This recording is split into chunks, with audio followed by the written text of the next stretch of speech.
Welcome everyone to today's webinar and panel, Nurturing Mentoring Relationships Among Hispanic and Latina Behavioral Health Trainees and Providers. We are very happy you can join us today, and we are also joined by Germán Cadenas, Melanie Domenech Rodriguez, Mila Lopez, Saldierna, Manuel Paris, and Oscar Rojas Perez. My name is Eric Senior Rojes. I am the Training and Technical Assistant Manager for the Hispanic and Latino Behavioral Health Center of Excellence. So as people keep joining in, just want to let everyone know that we do offer simultaneous translation to Spanish. You can access the translation clicking the interpretation tab and then clicking Spanish. Para esos hispanohablantes, si quiere escuchar este panel hoy en español, lo puede hacer yendo al botón de interpretación y seleccionando la pestaña que dice interpretación y luego escoger español. A few housekeeping items before we begin today. Today's webinar is being recorded and all participants will be muted and cameras turned off. Please make sure your computer speakers are turned on and up to hear today's presentation. If you're having technical issues, please send a message to the Hispanic and Latino Behavioral Health CoE on the chat box. And if you have a question for our presenters, and this is important because we want to make this interactive, we ask that you use the Q&A tab on the toolbar. So type your question and hit send, and we can address the questions to the presenter at the appropriate time during today's presentation or after during the Q&A. And we will be sharing a copy of today's presentation in PDF format through the chat box. A copy of the presentation will also be available in PDF format in our website. So let's move on also to an important note. Please complete the evaluation link at the end of the webinar. We'll share it through the chat. If not, you can scan the QR code at the end of the presentation to complete it. We will be very grateful if you do. We want to learn more from you in terms of your input and feedback and how we can continue delivering this webinars and training in the best capacity possible. Want to highlight the mission of our center, the Hispanic and Latino Behavioral Health Center of Excellence. Our mission is to advance and support the sustainability of behavioral health equity by promoting community-driven, culturally grounded, and person-centered prevention, intervention, multiple pathways of recovery, and recovery supports for diverse Hispanic and Latina communities. We do this through training and technical assistance, dissemination, and implementation of best practices and culturally responsive practices, as well as supporting workforce expansion of Hispanic and Latina behavioral health workforce professionals. The Hispanic and Latino Behavioral Health Center of Excellence recognizes the complexities associated with gender and ethnic identification, as well as the right of all individuals to self-identify. The center uses the term Latine with the intention of both facilitating a fluent reading and pronunciation and supporting an inclusive and respectful language. Latine is a gender-neutral form of the word Latino that uses the letter E at the end, an idea native to the Spanish language. So I would like to let you know that this is mentoring month, and just wanted to open up with a few words. January celebrates mentorship month, and we would like to embark on a journey with you to explore the profound impact of mentorship in cultivating personal and professional development, particularly within the rich tapestry of Hispanic and Latina communities. We recognize the transformative power of mentorship, a force that not only shapes individual trajectories, but has the potential to drive systemic, meaningful change. In a world that is increasingly recognizing the importance of diversity, equity, and inclusion, mentoring emerges as a cornerstone for fostering growth, breaking through barriers, and promoting equity in the workplace. Mentoring relationships play an indispensable role in the growth of behavioral health professionals. Research has consistently found mentored individuals to be more satisfied and committed to their professions than non-mentored. Mentors can also benefit from a successful mentoring relationship by deriving satisfaction from helping to develop the next generation of leaders. feeling rejuvenated in their own career development, learning how to use new technologies, and becoming aware of issues or methods, perspectives that are important in the field. Picture this webinar as an insightful panel discussion, gathering of minds where we explore essential aspects of mentoring from a culturally responsive perspective. In our exploration today, we will delve into mentorship relationships in the behavioral health field that are uniquely impactful for both Hispanic and Latina mentees and mentors. Our mentors become bridges and guide us through the complexities of mental health settings and addressing the distinct challenges that come with the work of being done in the Hispanic and Latina community. Our distinguished speakers are here to share their wisdom on the significance of cultivating, validating, and responsive mentorship practices. Thank you for being part of this conversation. And let's continue today with the webinar. So now I would like to pass it on to Dr. Germán Cadenas, who will speak of the ALIVE model of liberatory co-mentoring. Thank you. Thank you very much, Eric.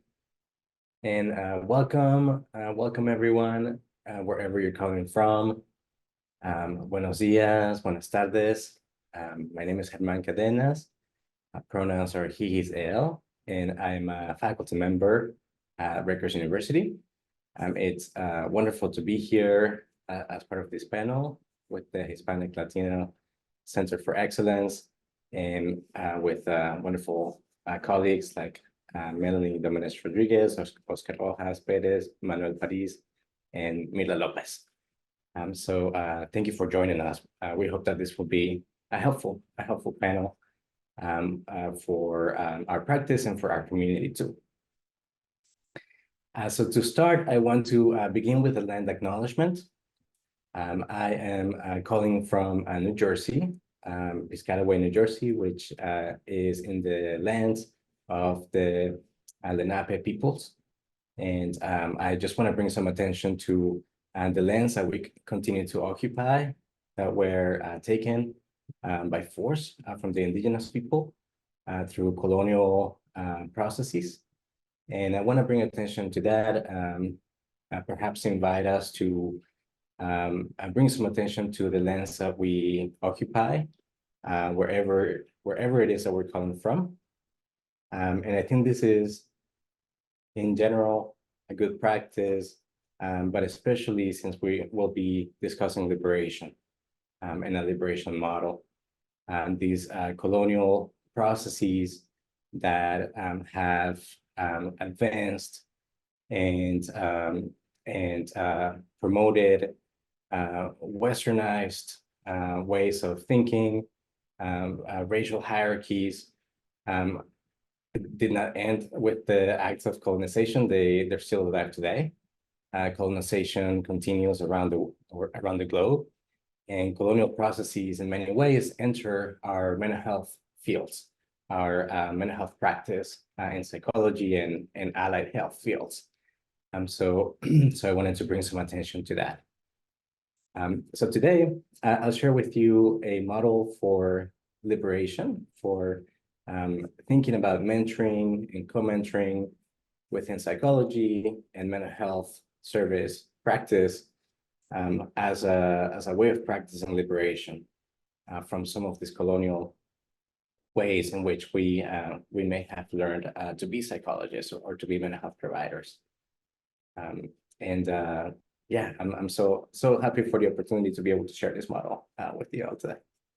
Okay, so the model is called ALIVE. It's a model for co-mentoring, and it is a model that was co-created among students and faculty of the global majority. And when I use this term global majority, I use it to refer to folks who are minoritized in the US based on our cultural backgrounds, based on interlocking systems of oppression, such as racism and ethno-racism. Folks who tend to be considered people of color in the US, when we think globally, and of course, Latinos and Latina Hispanic communities are part of this. When we think globally, we can shift the thinking about these groups as minorities, and think of our groups as really being part of a global majority that, again, has contended and in many ways resisted and survived or tried to cope with colonial processes. So the model was created for us, by us, people of the global majority, at a predominantly white institution, a PWI, at a Northeastern university, a research university here in the Northeast, where those of us who were working in the model were part of the minority at that institution. And I think this context is really helpful. I think it was really helpful for creating the model, but it may be helpful for us here in this panel. It's wonderful when we're able to be part of institutions that are Hispanic serving, minority serving, when we work in hospitals, healthcare systems, mental health care systems that are community driven and oriented towards the community, but many of us might be working at institutions where maybe that's not the case. Maybe these are predominantly white institutions, and we might be part of a very small minority of practitioners or researchers. And so how do we cope? How do we thrive?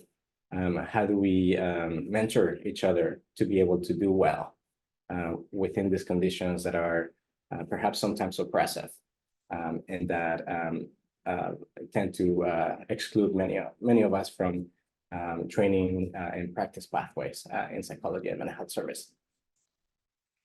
So the model started really organically when I was at this PWI. This was at Lehigh University, which was my previous institution.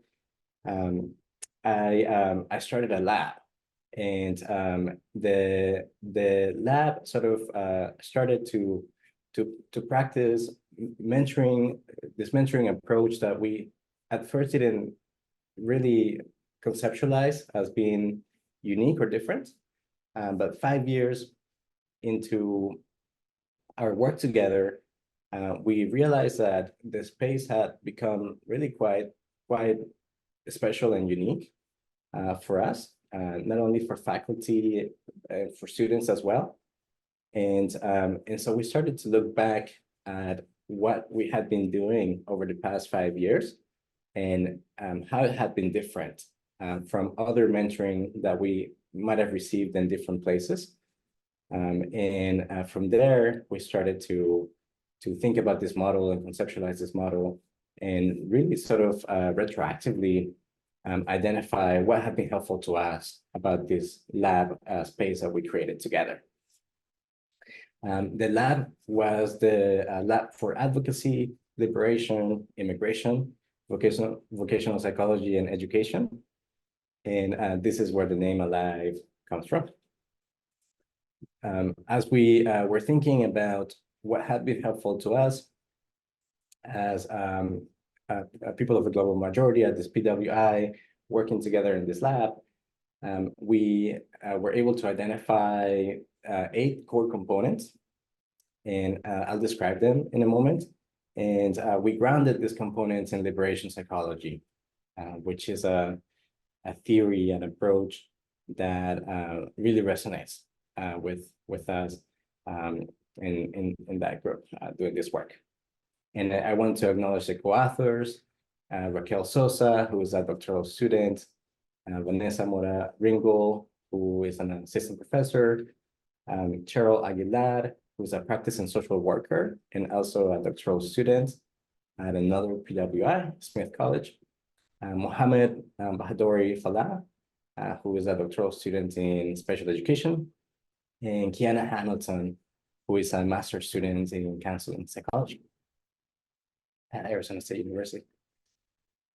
And we are writing about this model, and we hope that it will be published sometime soon so that we can share it. share specifics. Okay, so these are the 8 components of the live model.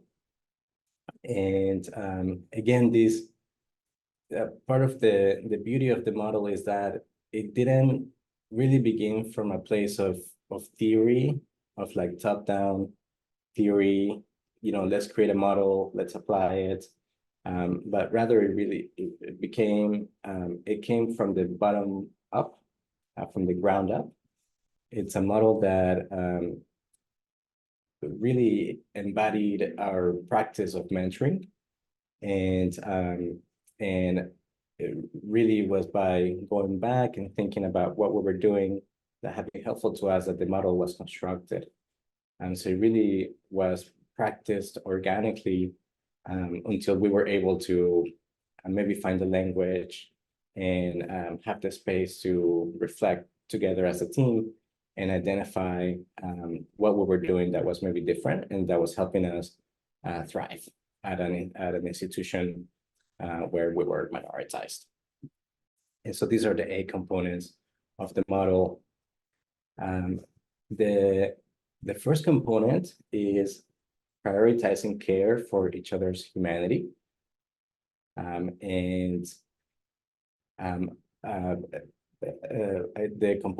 corresponding component from liberation psychology is the ideologizing.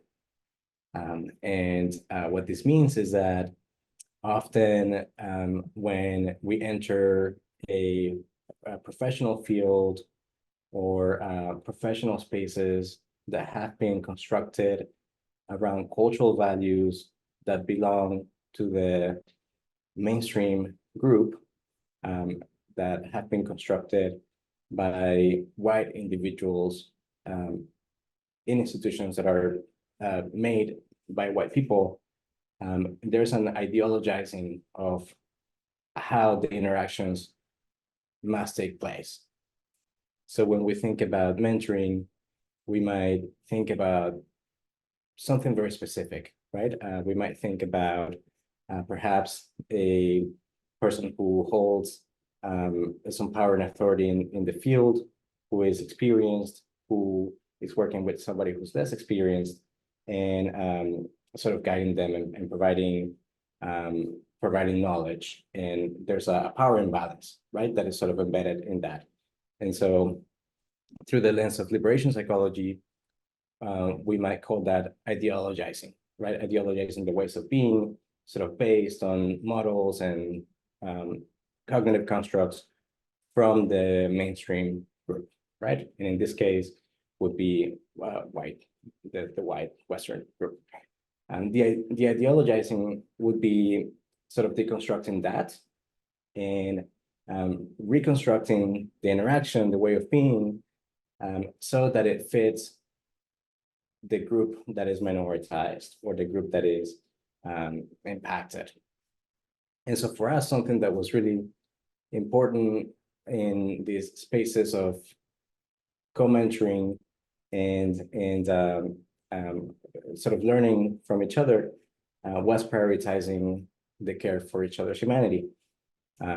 In other words, interacting in a way that wasn't purely transactional or purely task-oriented, but it really started from a place of care and genuine human connection. And so to provide an example, many of our meetings would begin with an open-ended question, asking folks how they were doing, asking about their well-being, and asking what they may need from the group. And really just having these sort of mental health wellness check-ins before we started really talking about any tasks or any projects or anything related about the work itself. Because we sort of intuitively knew that if we weren't doing well, then the work wasn't going to be well either, right? And so beginning from this place of care for each other and valuing our humanity. Much of our work happened throughout the pandemic. So these wellness check-ins were especially helpful, right? Many of the folks in the groups may have been impacted by the virus or may have had losses in their families during the pandemic. And there were a lot of things that we were holding, I think, as a group. So beginning from this place of prioritizing care for each other was helpful to us. A second component is awakening critical consciousness through honest dialogue. And this aligns with the liberation psychology construct of conscientization or conscientizar, or critical consciousness development. Because all of us were part of the global majority or minoritized within our institutions, it was, I think, really key for us to be able to reflect upon systems of oppression that were impacting our development as psychologists, perhaps things in the environment, at the institution, or more broadly in society that were impacting our well-being and also our education and training in our development towards becoming practitioners or researchers. And then from there, through building this consciousness, we would be able to move into action, right? But it really sort of started from being able to have honest dialogues about what we were seeing and experiencing in the ways that this was impacting us. And so to provide an example about this, there has been a wave, I think, we're still going through this wave of anti-diversity, inclusion, and equity initiatives in the US. Some states have felt that wave much more strongly than others. And we noticed at the institutional level that this was impacting the way that maybe folks at the institution were embracing or not embracing DEI initiatives. And this had an impact on us as folks who are minoritized, right? As folks who are in the global majority. And so being able to notice that and to bring that into the space, this co-mentoring space, and being able to have a conversation around that was a way of building critical consciousness, right? Collectively, we were able to see that there was something in the environment at the societal level that was permeating the institution and then permeating our training and ultimately impacting our well-being. All right, the third component, and by the way, I hope that this could be a bit of a conversation. If anyone has questions along the way, please feel free to put them in the chat or in the Q&A. And I'll be happy to pause along the way to answer questions. And I know that we'll have a panel right after this, where we'll have a lot of conversation and space for questions too. Okay, so the third component is co-leading among minoritized individuals. And this aligns with the collective action and empowerment constructs from liberation psychology.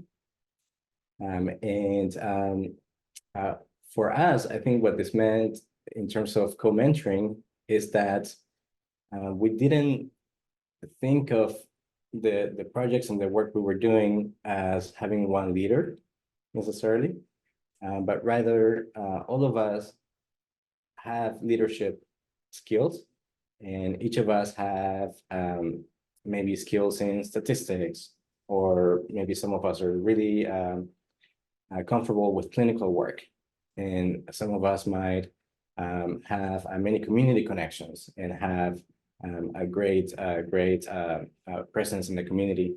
And so each of us brought different skills that allowed us to co-lead together as minoritized folks. And it also started to sort of de-ideologize this idea, this Western idea of the one leader, right? That leads everyone else, which is a very individualistic kind of way of thinking about leadership.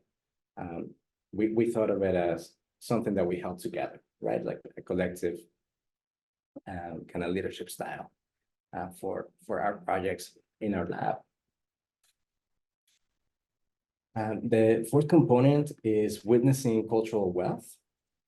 And this aligns with liberation psychology's ideas about the virtues of the people, sort of the values, the cultural norms, the things that make our people, our community special, right? And also recovering historical memory.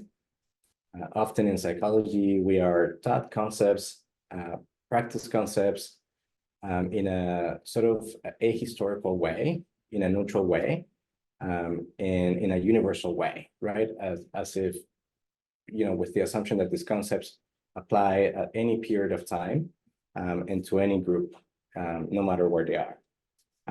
But we thought it was important for us to acknowledge the wisdom that each of us might have brought based on our past experiences, really acknowledging that our personal experience, our cultural backgrounds, our experiences with marginalization, with oppression, the resilience and the strengths that we have cultivated in the past, many of the things that were passed down to us from family, from our ancestors, right from generations that have been surviving and thriving, that all of this wisdom was really valuable.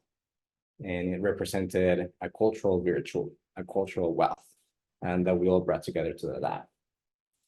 And so, for example, when writing a paper together, of course, we would review the literature and we would ground everything in science.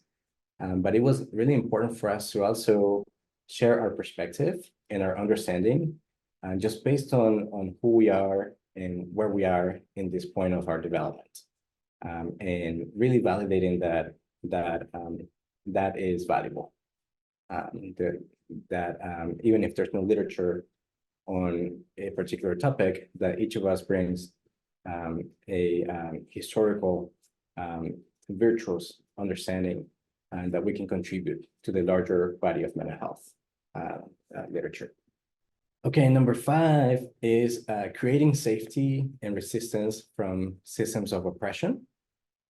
And this aligns with the ideas of praxis from liberation psychology, this idea of combining reflection about systems of oppression with action, with very concrete action to address inequities, to address social injustice, and to also challenge power dynamics that are disadvantageous for people of color, and to also rehumanize ourselves and rehumanize the people that we work with. This is an example of this.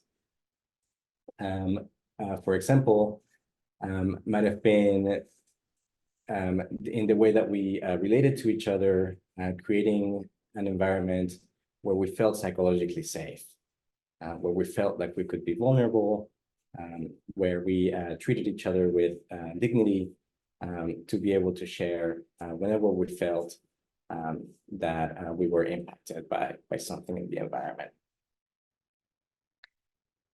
F is encouraging practices for social justice and structural change. And this aligns with liberation psychology's collective action and challenging power. An example of this is that many of us were working on research projects, applied projects, collaborations with community groups, with community organizations, with campus offices and entities, and that were aimed toward creating a positive change and fostering social justice. And so in everything we did, from research to practice, and the idea was always to situate what we were doing in the larger effort for social justice. And so in that sense, everything became very intentional about situating our practice in psychology as a tool for collective action and for social justice. G, the lab component, G, is about celebrating each other's growth. And this aligns with virtues of the people and challenging power in liberation psychology. So an example of this in our co-mentoring space, we really took a lot of space during our meetings to acknowledge different folks in our group, and whether they had a big accomplishment like presenting their master's thesis, or proposing or defending their dissertation, or matching to go on internship, or even if it was something very small, like maybe someone was feeling a little bit tired or ill, and they were feeling better. This time around, we celebrated that, and we really took a lot of space to just acknowledge what each of us was doing, and celebrate what we were doing well. And then H, the last component, is collaborating across mental health disciplines. And this aligns with anti-oppressive ontology, that in the traditional ways of maybe practicing psychology or any formal field, perhaps the field itself is centered and prioritized, and in some ways that can become an oppressive practice, in that it advantages that field over other ways of addressing a problem. In our group, in our co-mentoring space, we approached it from an interdisciplinary lens, in a very collaborative lens. So we were working with folks in social work. We were collaborating with folks in special education. We were opening the space to folks in the community who could come and talk to us about a topic, and maybe collaborate with us on a project. We were opening the space to folks not only at the doctoral level, but also at the master's and undergraduate level, because everyone has something valuable to contribute at every level of education and training. And so it became really collaborative, and I think inclusive of mental health disciplines, and inclusive of various levels of experience. So this is our alive model of co-mentoring. I really do think that it's a dynamic model. So it lives up to the name in being alive.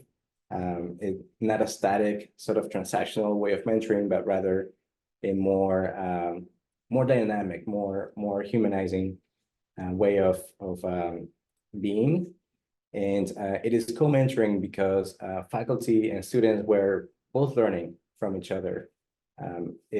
The idea was not that faculty would hold all of the expertise, but rather that students and faculty were learning, and that learning was bidirectional. Herman, we actually, sorry to interrupt, we actually have one question from one of the audience members. Maybe this would be a good time before we move on to the next slide. I'll read it first in Spanish in the way it's written, then I'll do my best to translate it here. ¿Podría usted explicar exactamente cómo se puede implementar la práctica de deologización y cómo está ella relacionada a la priorización de la atención y cuidado de la humanidad del otro? Could you explain exactly how we can implement the practice of the idealizing, and how is this related to prioritizing the attention and care for human others? Yes, sí, claro que sí. Muchas gracias por la pregunta. Con mucho gusto. Yes, of course, I'm happy to address this question. So ideologizing, if we think about our professional roles, let's think about the role of a mentor, right? And if we think about, if we had time to do an activity and maybe put on paper or in a whiteboard all the things that we might think of, we might project when we think about mentoring, right? And the role of the mentor. And ideologizing from the liberation psychology lens tells us that the majority group, the mainstream group, has inadvertently, perhaps, or consciously projected their cultural values into the ways in which people perform different roles, right? And so when we might think about a mentor, we might perhaps we might think about many of the ways in which the mainstream group would do mentoring, and what the role of the mentor would be, right? If we think about the expert, right? The very senior expert who bestows all of this knowledge and wisdom onto the mentee, right? The mentee knows less, right? That's an assumption. The mentee is more junior, the mentee doesn't have as much experience, and then the mentor really holds a lot of power, right? And all of this is sort of embedded within Westernized cultural values about power and individuality and all of that. So the ideologizing in mentoring, I think, means deconstructing the role of the mentor and reshaping it in a way that better fits with our cultural values for our cultural group. And so for our Alive lab space, what that meant is that we really needed to interact with each other in a way that reflected care for our humanity, because perhaps we weren't necessarily getting that in this PWI institution.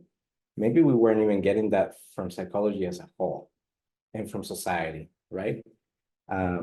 And perhaps we were going into these classroom spaces and supervision spaces and working with a lot of supervisors and mentors and interacting with them in a way that they thought they should interact with us in an ideologized way, right? And in sort of a transactional, like task-oriented, work-oriented way, right? And so for us in this space, it meant that we needed to sort of flip that and really relate with each other in a way that felt more genuine and more human and more aligned with our cultural values as people of the global majority. I hope that helped to answer the question. All right. So maybe we'll move on to the next slide. And I think we might need to move to the panel soon. So I'll just share one testimonial. We collected testimonials from our group in the lab. And this testimonial is provided by a lab member who is formerly undocumented, an immigrant from Chile, a woman, bilingual clinical psychologist, and she was in her first year as an assistant professor. And I'll let our audience read this quote and maybe take a moment with the quote.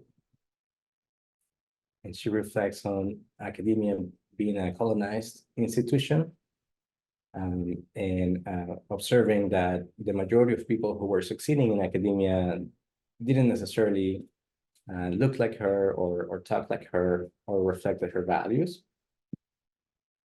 And she also reflects on how expecting to build a sense of community or belonging was wrong. In some ways, she might have gotten this message. So that would be the ideologizing theme again, right? That the ideal way in which people are going about being a successful psychologist in academia is not to look for community, right? Not to look for a place to belong, but rather to like do their work and like publish a lot, right? And like be a really effective clinician.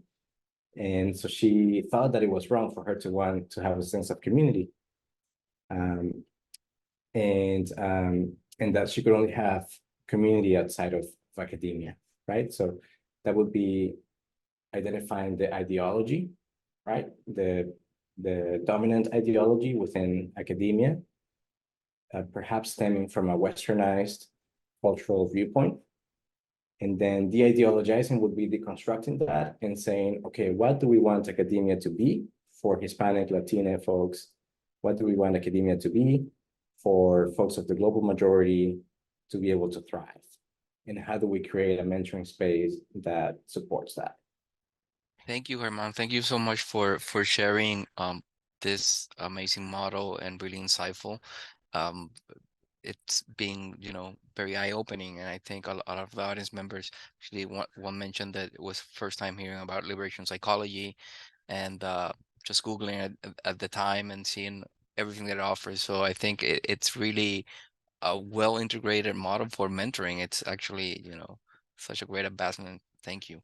So at this time, we would like to now move on to, let me just move my slides here, to today's panel. So what I'll do is let everyone know we are accompanied today by Melina Rodriguez, Manuel Paris, Mina Lopez Saldierna, Germán, and Oscar Rojas Perez. So I'll just take for a second the slides down so we can all see each other better. And we'll start with the first question. And I'll encourage audience members as we do that, think about maybe your own questions you might have once we finish the panel. We would like to address any questions you might have for our panelists. So first question, how do culturally responsive mentoring relationships serve as pathways for knowledge transfer, advocacy, and acquisition of skills beyond formal education in individuals in the Hispanic and Latino behavioral health workforce? And if you could provide any examples of that. Thank you. So your question, how do culturally responsive mentoring relationships serve as pathways for knowledge transfer, advocacy, and the acquisition of skills beyond formal education, right? Yeah. Sí. Bueno, I guess I would say, buenos días. It's an honor to be here. Thank you for your presence and attention. Time is the most valuable gift in my book, and so being here in community with you is fantastic. I do think the culturally responsive mentoring relationships, Germán's model is such a nice lead-in for what are your expectations around the mentoring relationship? How do you state those clearly? How do you negotiate them? So you have a relationship here between a mentor and a mentee, and to me, that relationship has always been bi-directional. So I'm always learning. My mentee, hopefully, is learning enough to make their time worthwhile. And so the cultural responsiveness to me is in the everyday interactions that take place. How do you bring things up? What do you bring up? How do you bring it up? How do you negotiate your shared reality? There have been some amazing questions in the Q&A about diversity. And so I was doing the back channel chat, and then I don't know how to cut and paste. So I'm sorry, I got slow and torpe. But this idea of, so I'm pretty light-skinned, I'm cisgender. And so as I try to push the work forward so that there is more diversity along all dimensions of diversity and an intersectional diversification, we are sort of working cross-culturally in a way, right? And so how do you show up in that space, hopefully with a certain degree of humility and a lifelong learning orientation where you can accept your mistakes, own them, grow from them, respect each other along the way. And I think none of that is the regular pathway, right? Most of that doesn't really happen in a classroom. It doesn't happen necessarily in a webinar. We can talk about it, but it's the doing that really leads to the transformation and change. And what's really nice about all this sparkle that I have with me is that it is evidence of the passage of time and of the accrual of life experiences that have shown me how one can participate in the transformation of the field. Because not only do my mentees walk in the world in a different way, but they have contributed to workforce development and to a critical mass that has changed the field for me as well, right? And so it's, yeah, I don't know. Did I answer your question, Eric? I think it's Yes, thank you, in Melanie. every So day. for bringing it forth that way, I think it's so true, rings so true, and I think as you were speaking, a question came up, and this is not one of the panel question, but I think if we could address it now, it may be a good time if you all feel comfortable with that. I have a question about developing a sense of community within our group. Um, I have not always felt supported in my success or walk. Have you experienced something similar? How could we heal those experiences? I think many times we believe that assimilating could be more advantageous than finding a place in our group. We sometimes can be discouraging to one another. How can we combat that? So I just wanted to bring that forward because thank you, the audience member Rufo Londono, because I think this rings true in terms of our conversation, and maybe we can speak a bit about that. I can add a little bit. Thank So you. I lead a group of community health workers in a medical setting. And so we do very small interventions in home visitation. But given that we are in a medical institution and community health workers vary in terms of skill, sometimes in our meetings, they felt a little bit overwhelmed about like that idolization society has created in some of the people that we have at the table when we plan. Within our department, we've been very actionable in ensuring that everybody has a voice regardless of who's sitting at the table. But it does take time, and it has to be very actionable, meticulous, and ensuring that everyone participates. This means the doctors and researchers in our meetings come into the space as Jose or Luis or John, not necessarily as Dr. So-and-so. Because there was a culture here of that, like, you got to kind of figure out how you fit in the group instead of how do we collectively work together. So now for example, our community health workers speak their mind about challenges, successes, and things because we've created that. But we use a lot of the things that Germán mentioned, which I find awesome because then I can come back and research more and see how we can implement them more. But we were kind of piloting blindly and trying to make us be a more cohesive group and ensuring everyone had a say and felt comfortable. But yes, Ruth, I wanted to make sure I spoke a little bit because it took us maybe a year to get everyone into a space where now we're humanized. We're humans at the table and not the doctor or the CHW or the director of the program or the dean of community health. It takes a go. I'm sure Germán saw it because it's rebuilding that conscience of like, or getting rid of all the things that they taught us about how, especially being Latina, I think it was really hard for me to stop saying like Dr. Buck to someone and being like, it's Dave, right? Or it's Luis. Because I can feel my grandma would probably hit me and be like, it's doctor, right? Like they're a doctor and you use their title. So it was a lot of learning and it took a while. So it takes a minute there, but yes. Thank you, Mila, for bringing that experience and also the great, amazing work that you've been doing in terms of community health work and also instruction. And I think this ties in terms of rethinking critically the spaces that we're in. So I want to shift gears just a little bit now to our second question, and this really ties in the aspect of workforce because we know that the growth of the Hispanic and Latino population is outpacing the growth of those who are Hispanic and Latine in helping professions, and so the retention and growth of our workforce is very important. So this second question is if you could elaborate on the role of mentorship in promoting leadership within the Hispanic and Latina behavioral health workforce, and how that contributes to the growth and retention of professionals in the field. I can start off that one if that's okay.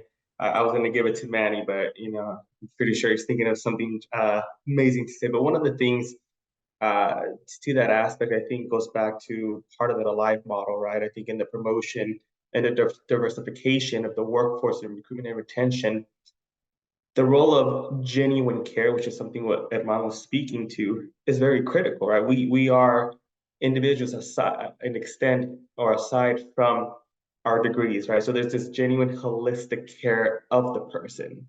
There's an early investment, not just on the path of, work development, but also personal development.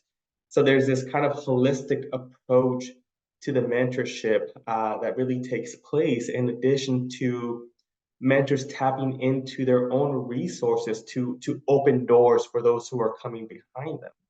And not only opening those doors, but making sure that there are safety nets or there are safeguards in place so the mentee can navigate these spaces. The mentor has potentially paved the way, has a mold or a model, and allowing that model or mold to expand based on the lived experience and needs of the mentee. But there's not only is that investment in genuine care and opening doors, but also celebrating the growth of the trainee in terms of, highlighting the strengths.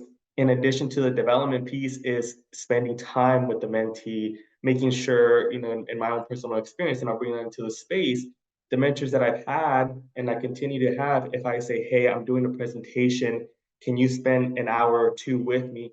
I'll do 3 or 4 dry runs with them to make sure that it's very polished, and they provide the feedback to make sure that the delivery and the presentation looks well, right? Or have you talked to so-and-so about potential opportunities? It's a way that brings the whole person feels cared for. Like I have felt cared for holistically in the mentorship experience, not only for my professional development, but also my development as a man of color in the US and what that means carrying multiple identities. Thank you, Oscar. Thank you for bringing your experience. Manny? Yeah, I just want to thank you, Oscar. Hi, my name is Manny. Nice to see you all, pero I can't see you all, pero nice to be able to speak with you. Bueno, I just want to add a little bit to what Oscar was saying, which I think is super, super important. And I think there's a real importance in having folks who are kind of further along the pipeline. So I'll use myself as an example. I'm a little bit further along the pipeline.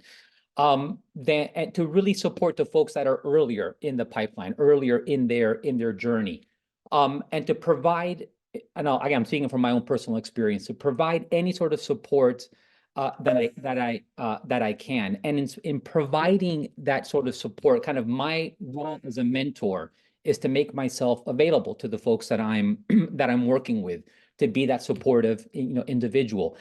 Particularly in this field where there's so few of us to begin with. And I always fear that because there are so few of us, that people that are kind of deciding what it is that they want to study, say in high school or even in college, that they're not going to see people that look like them and speak like them and feel like them. And then they may decide to do something else. The reason I'm in this field was because of una profesora Latina that I had in grad school that took me under, her wing, and she's my role model, and she's my role model to this day. And the mentorship that I provide is based on the mentorship that I received from her eons ago at this point.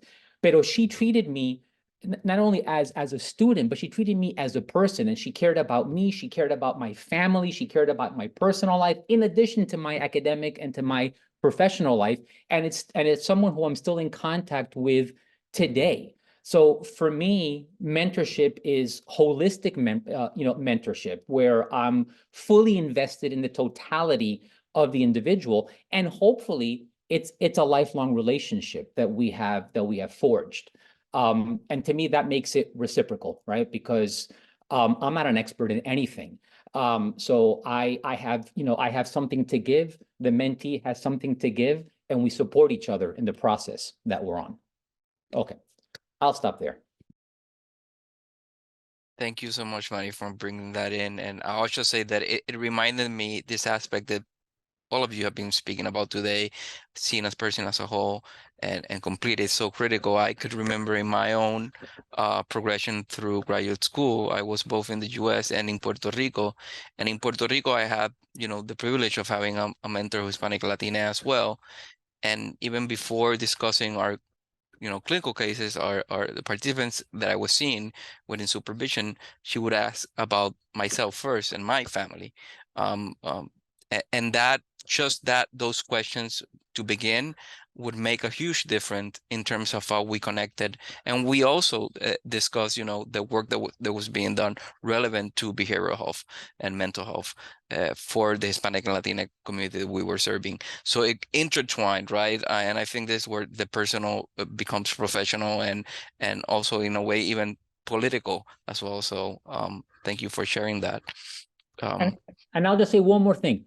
As mentors, we have to make sure that the folks that we work with have a seat at the table, right? So, in terms of supporting their professional growth, co-facilitating trainings with them, speaking engagements, any professional development, opportunity. The relationship is not a transactional one.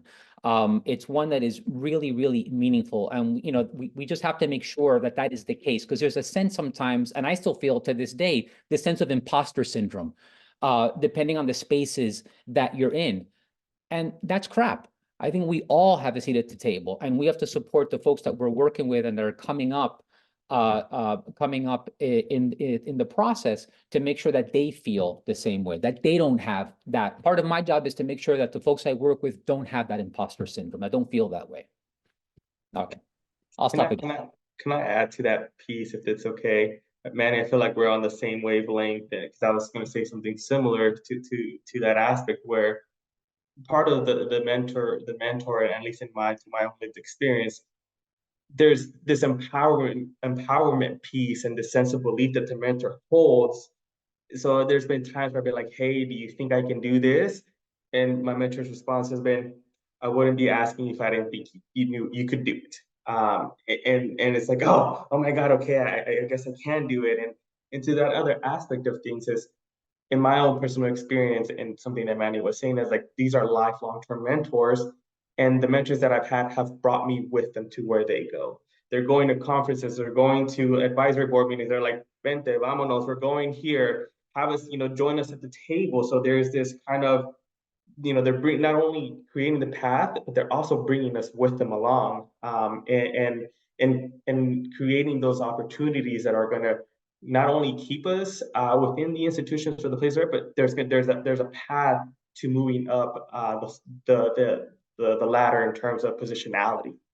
Thank you for all of you for joining in and putting in that discussion and being so vibrant and so relevant. We're getting a lot of questions and comments through the chat, and I want to make sure we get to them in our Q&A space. But before that, maybe we can move on to a next question that I think again continues within this realm that they want to address. In the context of recognizing the intersection of multiple identities such as ethnicity and gender, how can mentors create validating and responsive relationships that foster both professional and personal development of Hispanic Latina trainees and providers? And if anyone needs me to repeat that, I could certainly do that. Thanks. And not to put Melanie on the spot, but I know that through the comment section, she was actually, you were addressing very important points about the aspects of intersection in terms of representation, again, in terms of identity and gender and diversity. Yeah.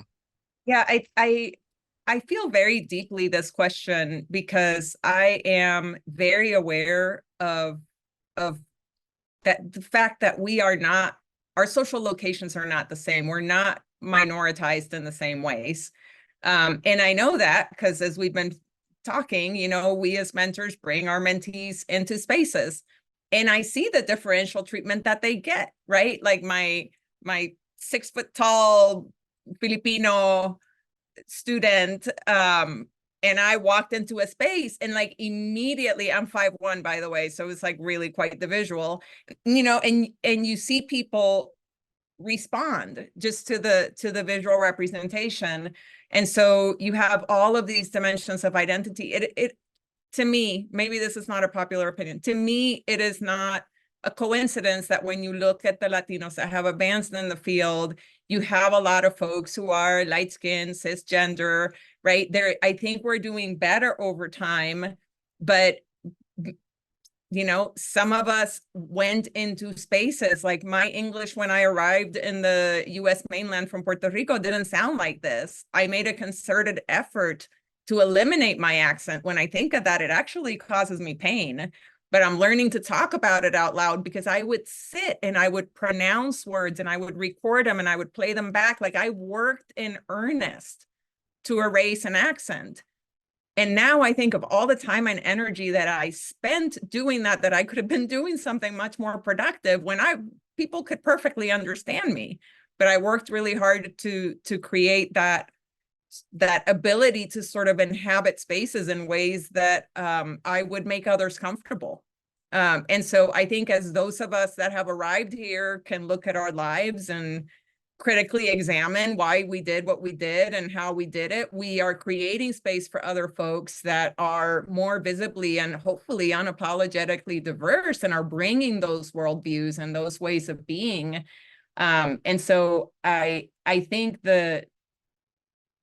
oftentimes as a mentor, I don't know how I create and validate. You would have to ask my students, but I have lots of lifelong relationships. And I think maybe one of the ingredients is for me to be able to name the difference, recognize when I don't know something, put effort myself into learning, the intersection of like race-based and gender microaggressions. Like, we wound up writing a paper, and in the intersection of sexual orientation microaggressions and ethnicity-based microaggressions, there was another paper there, right? Like, you get into the space when you're examining, and the personal and the professional sort of meld, and you learn together. But I think that is essential. There's a lot of individual difference, and I'm hearing the pain from some of you of, maybe, if I'm understanding correctly, working with other Latinos and finding that they didn't have this sort of welcoming, power, even liberatory stance.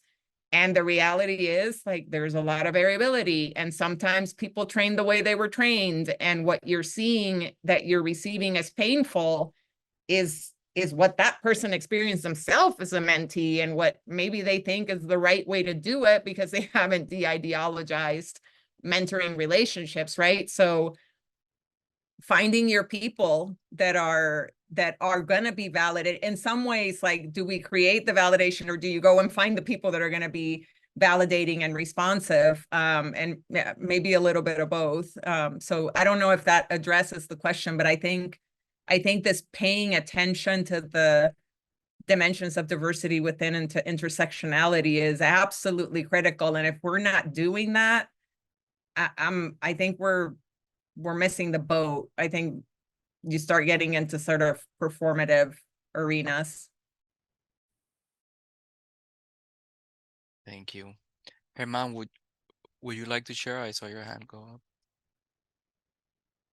Yeah, I really love Melanie's response, and I want to add a little bit more, because I love everything you said, Melanie.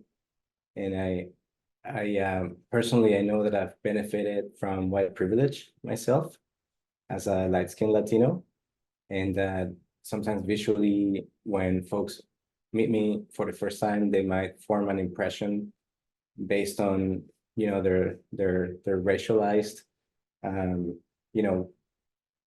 thinking, and not until I open my mouth, right, and this accent comes out, then right, they might treat me differently. So I've definitely experienced that. But I think that, Melanie, you're naming that maybe each of us, whether we're mentors or mentees, have and maybe currently are benefiting from power and privilege. And in many ways, we might also be experiencing discrimination and marginalization. And maybe each of us kind of holds, right, that tension. And so, like, when it comes to mentoring, how do we acknowledge the power and privilege that we hold in relation to our mentee? And how do we bring that into the conversation, right? How do we, like, name that that power? And then how do we use the power and privilege to support somebody who's experiencing discrimination in a way that we might be able to do something about it? Thank you for naming that. Thank you for putting that in such a critical, important context. So at this time, I think I want to move on maybe to before we move on to the Q&A. I just want to let everyone know that Gwendolyn, our Hispanic Latino Behavioral Health Center, will be sharing registration, the evaluation link to let us know what you felt so far around this activity and this event. We want to hear your feedback and your input. So I'll just share really quickly the here the QR code, so everybody can have take a second to scan it if they need to, and we'll be sharing that through the chat. And in 2 minutes, I'll start addressing some of the questions that are in the Q&A. So thank you so much. And anyone else would like to address questions to our panelists, you can start adding them, preferably through the Q&A, not the chat box. And we'll try to get as many as we can. Thank you. So let me start with this first question. What are your best practices in inclusive belonging while remaining relevant, actionable, timely, and digestible between cultures in historically white health and educational institutions? So it seems like this question brings up some of the conflict that might be in trying to address what we want to in cultural responsive mentoring, while with institutions that might challenge that. Can you read the question again? Yes. What are best practices? What are your best practices in inclusive belonging while remaining relevant, actionable, timely, and digestible between cultures in historically white here's health or inclusively historically white health and educational institutions? I'll take a quick stab at it. I think that was Doris. I know Doris. Hola, Doris. How are you? Thank you for the question. So I will just say very, very briefly, I think we can't do this alone. So you have to find your people. You have to find your group. I'll get again myself as a very quick example. I work at La Clínica Hispana in New Haven, Connecticut, and we operate as a group. And I think the fact that we've been able to do what we've done throughout the years is because we work as a group and we support each other and we care about each other and we look out for each other and we advocate for each other. And I think that is really, really important, particularly when there are so few of us to begin with, that we have to find a way to come together. Ideally, you find people in your community, you find people in your department, in your clinic, that you can connect with and where you can support each other.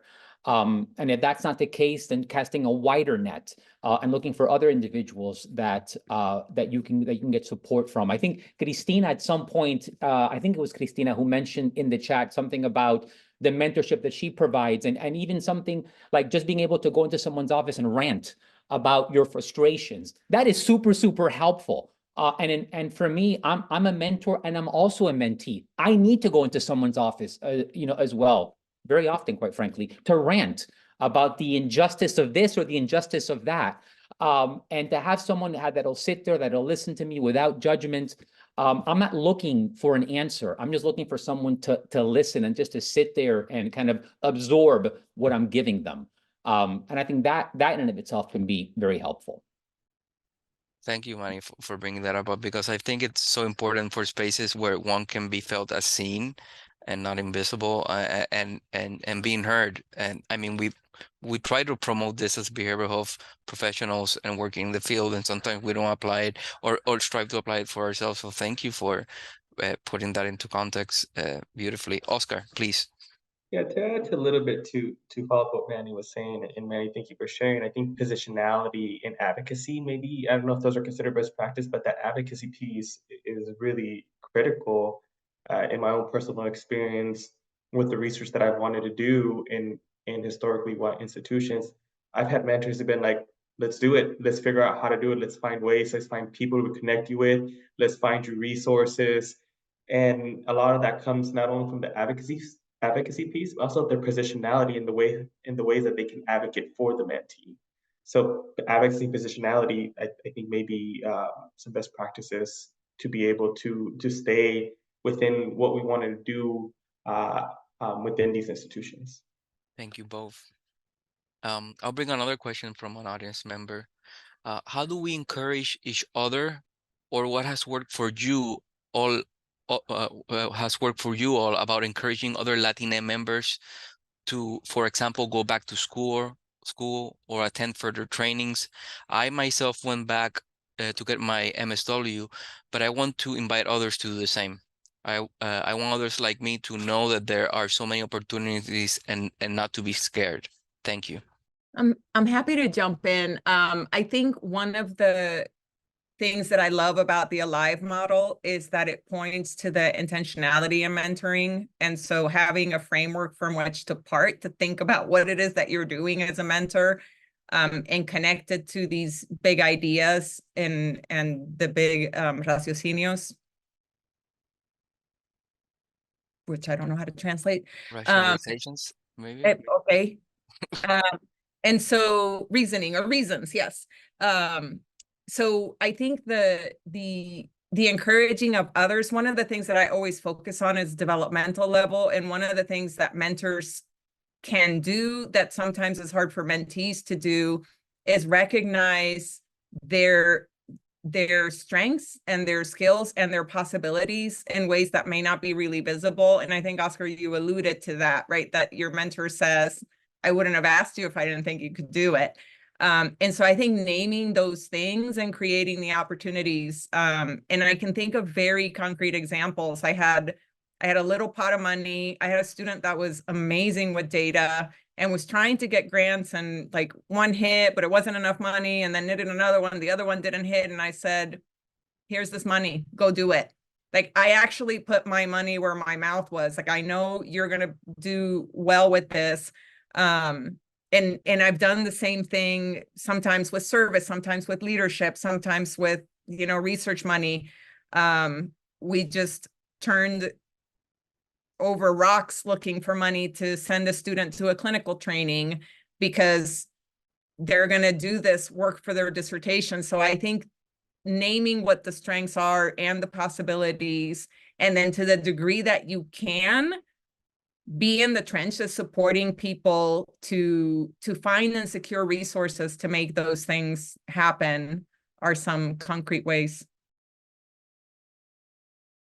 Thank you, Melanie. Yeah, word that came to mind was trust, and building trust and projecting trust and leading through trust. So thank you. I have another question here. Any tips on holding your cultural background and representing your culture and not seeming quote unquote unprofessional in work settings? Usually this comes off as you're not fitting in the standard white culture version of professionalism expectation. I can take a quick stab of, just because I have an example. Here, I work at a university, and so university are like, oh, we diverse, we hire diverse, everyone's welcome. So I'm Mexican, and so I do a lot of cultural things. And recently giving, like, for example, like Encanto, or like even, what was that movie from Mexico that's from Disney? I just blanked on the name, where it talks about El Día de los Muertos. Coco. So Coco, there we go. So here, because I do an altar, I done an altar at home, like, since I could remember. And so I brought it into the space here at the department that I am at currently. And everyone just, I did like I had a meeting, and I was like, you can come and learn. I have some handouts for everyone to kind of understand, but I didn't figure it would be not a big deal just because Coco came out and everyone went crazy for a few years, right? But then eventually I was asked about, like, there's some people that feel uncomfortable with certain aspects of the altar. And so I think it's like I had to be unapologetic and then just do it. And my supervisors are like, do it. And if something happens, we'll address it after, right? Because we have an inclusive space, quote unquote, right? And so we put the altar up, and most of our department participated. And so since I got those questions, I moved up my supervisor ladder, and I said, hey, so I had this thing, like we celebrate other cultural things here. Like, why was my thing just kind of like not necessarily taken away, but there was questioned. And so now, like, we do it yearly, like it's a whole college thing. And so now everyone participates. But it did come from a space as like, yes, you said like it might seem unprofessional, or someone might say, why are you doing that? That's a workspace. It's not a culture or your house where you can have that. But I had to be a little courageous and then just do it. And then I had the back, my supervisors were supportive, and like if something happens, like we could just quote, we're supposed to be an open cultural campus, and thus this is what that is. Like, why are you questioning it? But that's just an example. But I think if anything, it's just calling it out as it is. Like, we happen to be very different, and we're not just celebrating one area, or we're just not sticking to the one. But I think having the support of supervisors or others is helpful, because if you don't have it, then no one's going to have the courage to be, with your culture. Can I jump in? I have Yes. such strong feelings, and Mila, I was like high-fiving you from over there, because I think it's a beautiful thing. I have 3 examples over the years. I'm going to focus on one. I had students early in my career. I've mostly had students of color in my lab, and many Latinas and Latinos that are bilingual, bicultural. And so the women dress up for psychotherapy in heels, in like nice clothes, makeup, hair, perfume. This seems like, me naming this almost feels ridiculous, but for where I'm at, this is a very different way than people present typically. And I've been in a room where I've had colleagues who wanted for me to write in an annual evaluation letter that this was unprofessional. They're not going to a party, they're coming to psychotherapy. And so I'm looking at the Alive model, right? And that, like, having that honest dialogue and deconstructing the myths around what is professionalism, and locating professionalism in a cultural context is an active part of what I've had to do. So it's a really interesting opportunity to rely on this sort of theoretical and conceptual guidance to make some really important points about some very specific things. I've had language issues. If you're speaking Spanish with your colleagues in a work area, you're being unprofessional.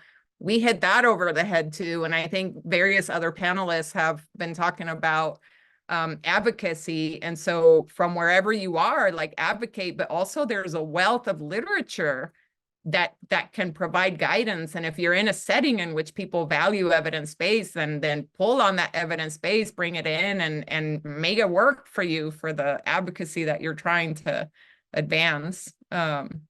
This is one of those, like, in the details and the everyday, you create the fabric, and that fabric holds or rips.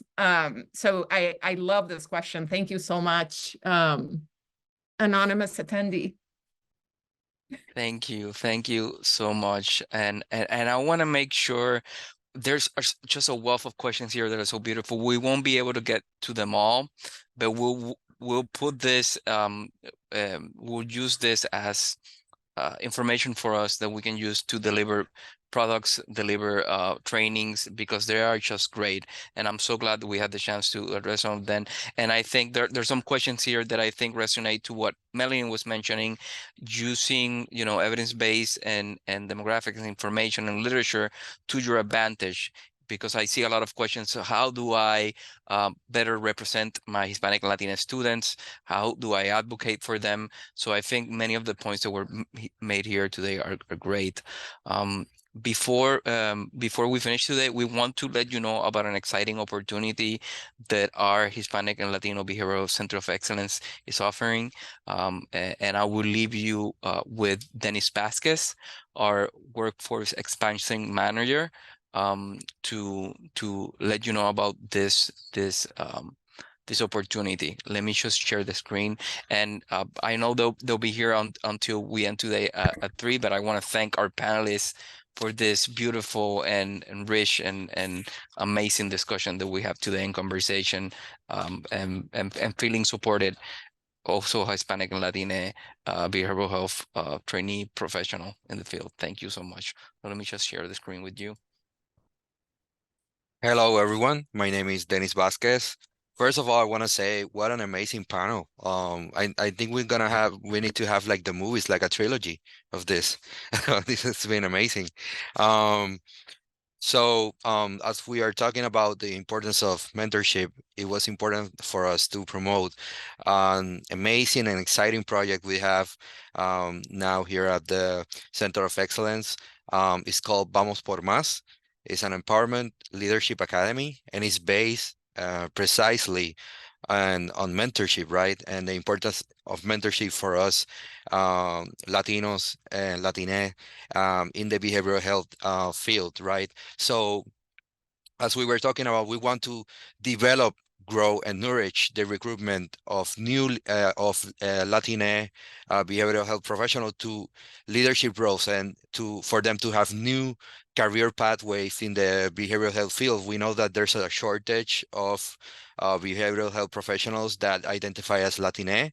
Our Latina population is growing really fast in the United States, and we want to provide leadership opportunities for Latina behavioral health professionals, for the leadership of CBOs and agencies that deal with behavioral health with our communities, and for our communities to have leadership that looks like them, right? That is culturally appropriate for our Latino community. So for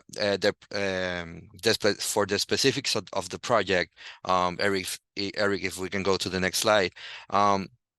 We're gonna provide entry-level behavioral health professionals the opportunity to strengthen their decision-making skills and facilitate their professional growth to become candidates for leadership positions in their organizations, right? So talking about the application process, through the application process, up to 10 early career behavioral health service providers will be selected to participate in the 12-month professional development initiative. Selected participants will gain direct access to mentorship, amazing mentorship like we are talking about today in this amazing panel. Will be provided with mentorship and leadership skills development opportunities on behavioral health topics.